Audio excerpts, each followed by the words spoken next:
शिव समा रहे मुझ में और मैं शून्य हो रहा हूँ। जय बोले दोस्तों, भोलेनाथ सबके साथ। तो गुरु भाई के 440 वोल्ट करंट अफेयर इस यूट्यूब चैनल में आप सभी का स्वागत है दोस्तों। तो दोस्तों आज दिनांक 30 जून 2022 के महत्वपूर्ण करंट अफेयर डिस्कस करेंगे। तो चलिए शुरू करते हैं। गुरु भाई के जानदार जबरदस्त जिंदाबाद लाजवाब 30 जून 2022 के महत्वपूर्ण करंट अफेयर दोस्तों। तो दोस्तों हाल ही में 29 जून को नेशनल स्टैटिस्टिक्स डे के रूप में मनाया गया। तो दोस्तों प्रोफेसर पीसी महालोबनी महालनोबिस जी की बर्थ एनिवर्सरी के उपलक्ष्य पर हर साल 29 जून को नेशनल स्टैटिस्टिक्स डे के रूप में मनाते हैं। तो उनके economic planning and statistical development में एक्स्ट्रा ऑर्डिनरी कंट्रीब्यूशन के लिए हर साल 29 जून को नेशनल स्टैटिस्टिक्स डे के रूप में मनाया जाता है। तो दोस्तों जिसकी 2022 की थीम क्या थी दोस्तों, नेशनल स्टैटिस्टिक्स डे की डेटा फॉर सस्टेनेबल डेवलपमेंट दोस्तों। और दोस्तों इंडियन स्टैटिस्टिक्स इंस्टीट्यूट का हेडक्वार्टर कोलकाता में है। नेशनल मैथमेटिक्स डे अपन 22 दिसंबर को मनाते हैं, जो कि रामानुजन की जयंती के उपलक्ष्य पर मनाते हैं। और इंटरनेशनल मैथमेटिक्स डे अपन 14 मार्च को मनाते हैं। तो दोस्तों हाल ही में 29 जून को नेशनल स्टैटिस्टिक्स डे के रूप में मनाया जाता है दोस्तों। नेक्स्ट पे चलते हैं। तो दोस्तों हाल ही में नासा स्पेस एजेंसी ने कैपस्टोन नामक अंतरिक्ष रॉकेट को लॉन्च किया गया। तो दोस्तों अमेरिकी space agency NASA space agency ने कैपस्टोन नामक अंतरिक्ष रॉकेट अंतरिक्ष यान को सफलतापूर्वक लॉन्च कर लिया। तो दोस्तों यह स्पेस क्राफ्ट चंद्रमा के चक्कर लगाएगा और न्यूजीलैंड के पूर्वी तट से लॉन्च किया गया कैपस्टोन को। और दोस्तों actually NASA space agency space travellers के लिए चंद्रमा के सरफेस पर रहने लायक एक छोटा स्पेस स्टेशन बनाने की योजना कर रहा है। इसी के चलते अभी 28 जून को नासा स्पेस एजेंसी ने कैपस्टोन नामक अंतरिक्ष यान को शुरू किया गया है, सफलतापूर्वक लॉन्च किया गया है।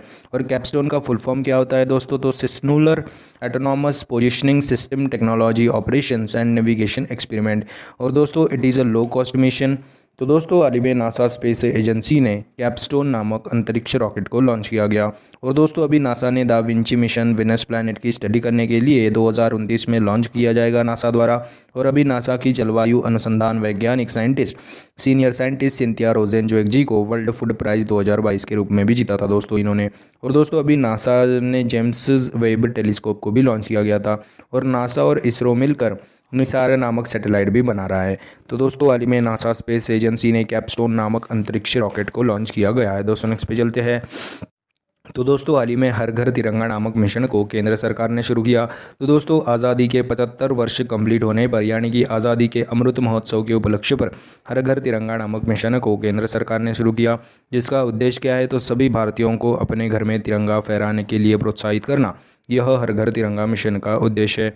और भारतीय नागरिकों में देशभक्ति जागरूक करने के लिए यह मिशन को लागू किया जा रहा है। और राष्ट्रीय ध्वज के बारे में जानकारी एवं जागरूकता फैलाने के लिए हर घर तिरंगा नामक मिशन को अभी केंद्र सरकार ने शुरू किया गया है दोस्तों। और दोस्तों हाल ही में फ्लैग कोड ऑफ इंडिया को रिकंस्ट्रक्टेड करते हुए अभी पॉलिस्टर या फिर मशीन से भी झंडे बनाने की परमिशन केंद्र सरकार ने दी थी, भारत सरकार ने दी थी दोस्तों। तो दोस्तों हाल ही में आज़ादी के अमृत महोत्सव के उपलक्ष्य पर हर घर तिरंगा नामक मिशन को केंद्र सरकार ने शुरू किया गया है दोस्तों। नेक्स्ट पे चलते हैं। तो दोस्तों हाल ही में राजस्थान के मेनार गांव को नई वेटलैंड्स के रूप में अधिसूचित किया जाएगा। तो राजस्थान सरकार के वन विभाग ने अभी घोषित किया है कि राजस्थान के मेनार गांव को अभी वेटलैंड यानी कि आर्द्र भूमि के रूप में अधिसूचित लिस्टेड किया जाएगा। और दोस्तों बर्ड विलेज भी कहते हैं दोस्तों राजस्थान के इस मेनार गांव को। और राजस्थान के उदयपुर जिले के वल्लभनगर तहसील में स्थित है यह मेनार गांव। और राजस्थान में करंटली 2 रामसर साइट है, केवलादेव बर्ड सेंचुरी और सांबार लेक। यह राजस्थान की 2 रामसर साइट है दोस्तों करंटली। तो दोस्तों आर्द्र भूमि के संरक्षण के लिए 2 फरवरी 1971 को ईरान के रामसर शहर में यह कन्वेंशन को अपनाया गया था। और करंटली भारत में 50 रामसर साइट्स है दोस्तों। तो दोस्तों हाल ही में राजस्थान के मीनार गांव, जिसे बर्ड विलेज भी कहते हैं, उसको नई आर्द्र भूमि के रूप में अधिसूचित किया जाएगा दोस्तों। नेक्स्ट पे चलते हैं। तो दोस्तों हाल ही में G7 ग्लोबल ऑर्गेनाइजेशन ने $600 बिलियन की ग्लोबल इंफ्रास्ट्रक्चर प्रोग्राम की घोषणा की। तो दोस्तों G7 अभी जर्मनी में आयोजित किया गया था, G7 2022, जिसमें गरीब देशों में इंफ्रास्ट्रक्चर डेवलप करने में इस्तेमाल किए जाएंगे यह $600 बिलियन दोस्तों। तो दोस्तों हाल ही में चाइना के बढ़ते हुए इन्फ्लुएंस को रोकने के लिए अभी G7 समिट हुआ था 2022 में, जो कि जर्मनी में हुआ था। उसी में अभी यह $600 बिलियन की ग्लोबल इंफ्रास्ट्रक्चर प्रोग्राम की घोषणा की थी। तो G7 में 7 देश शामिल होते हैं, Germany, France, Japan, USA, Italy, Canada और इंग्लैंड। यह 7 देश G7 में शामिल हैं। और दोस्तों अभी क्वाड देशों के बीच में चौथी बैठक भी जापान की कैपिटल टोक्यो में हुई थी। क्वाड देशों में जापान, इंडिया, यूएसए और ऑस्ट्रेलिया आते हैं और क्वाड देशों की पांचवी बैठक ऑस्ट्रेलिया में होंगी। और ब्रिक्स 2022 की मेज़बानी अभी चाइना के पास है। बिम्स्टेक 2022 की मेज़बानी श्रीलंका के पास है। आसियान 2022 की मेज़बानी कंबोडिया के पास है। और G20 2022 की मेज़बानी इंडोनेशिया के पास है। और G20 2023 की मेज़बानी करेगा भारत दोस्तों। तो दोस्तों हाल ही में G7 ग्लोबल ऑर्गेनाइजेशन ने $600 बिलियन की ग्लोबल इंफ्रास्ट्रक्चर प्रोग्राम की घोषणा की है। नेक्स्ट पे चलते हैं। तो हाल ही में अंडर 23 एशियन रेसलिंग चैंपियनशिप 2022 में दीपक पुनिया जी ने ब्रॉन्ज मेडल जीता। तो दोस्तों किर्गिस्तान के बिश्केक में आयोजित अंडर 23 एशियन रेसलिंग चैंपियनशिप 2022 में दीपक पुनिया जी ने ब्रॉन्ज मेडल जीता। तो दोस्तों 86 यानी कि 86 किलोग्राम कैटेगरी में दीपक पुनिया जी ने ब्रॉन्ज मेडल जीता। और दोस्तों अभी अंडर 17 एशियन चैंपियनशिप 2022 को इंडियन वुमेन्स टीम ने जीत लिया। वो भी किर्गिस्तान के बिश्केक में ही आयोजित की गई थी। और दोस्तों रेसलिंग से याद आया, इंडियन रेलवे अभी किशनगंज दिल्ली में बनाएगी भारत की सबसे बड़ी कुश्ती अकादमी। तो दोस्तों हाल ही में अंडर 23 एशियन रेसलिंग चैंपियनशिप 2022 जो कि किर्गिस्तान के बिश्केक में आयोजित है, उसमें दीपक पुनिया जी ने ब्रॉन्ज मेडल जीता है। दोस्तों नेक्स्ट पे चलते हैं। तो दोस्तों हाल ही में India's booming gig and platform economy नामक रिपोर्ट नीति आयोग ने जारी किया। तो यह रिपोर्ट भारत में इकोनॉमी पर कॉम्प्रहेंसिव अप्रोच और सजेशंस प्रस्तुत करती है। तो गिग इकोनॉमी यह फ्री मार्केट पर बेस्ड होती है। कुछ समय का रोजगार या फिर कॉन्ट्रैक्टेड जॉब्स होते हैं गिग इकोनॉमी में, और इंडिपेंडेंट कॉन्ट्रैक्टर यह गिग इकोनॉमी में ही आते हैं। तो दोस्तों इस रिपोर्ट के अनुसार 2020-21 में लगभग 77 लाख लेबर गिग इकोनॉमी से जुड़े हैं। तो दोस्तों हाल ही में India's booming gig and platform economy नामक रिपोर्ट को नीति आयोग ने जारी किया गया है। दोस्तों बात भी नीति आयोग की है, जिसकी फुल फॉर्म होता है national institution of transforming India, और जिसकी स्थापना 1 जनवरी 2015 को हुई थी। नीति आयोग यह योजना आयोग की जगह पे आया था, जिसके अध्यक्ष होते हैं प्रधानमंत्री। तो हमारे करंटली प्रधानमंत्री है नरेंद्र मोदी जी, जिसके हाल ही में उपाध्यक्ष चुने गए थे डॉक्टर सुमन केबेरी। अभी इसके सीईओ भी अमिताभ कांत की जगह परमेश्वरन अय्यर ने ले ली थी दोस्तों नीति आयोग के सीईओ के रूप में। तो दोस्तों हाल ही में India's booming gig and platform economic नामक रिपोर्ट नीति आयोग ने जारी किया गया है। दोस्तों नेक्स्ट पे चलते हैं। तो दोस्तों हाल ही में केरल राज्य ने पक्षियों की अपनी रेड लिस्ट बनाने की घोषणा की। तो रेड लिस्ट में वो पक्षी को ऐड किया जाएगा जो लुप्त होने की कगार पे है। और दोस्तों इस प्रकार केरल राज्य ने पक्षियों की अपनी रेड लिस्ट बनाने वाला पहला राज्य बन गया। तो केरल कृषि यूनिवर्सिटी और बर्ड काउंट इंडिया इस लिस्ट को तैयार करेंगे।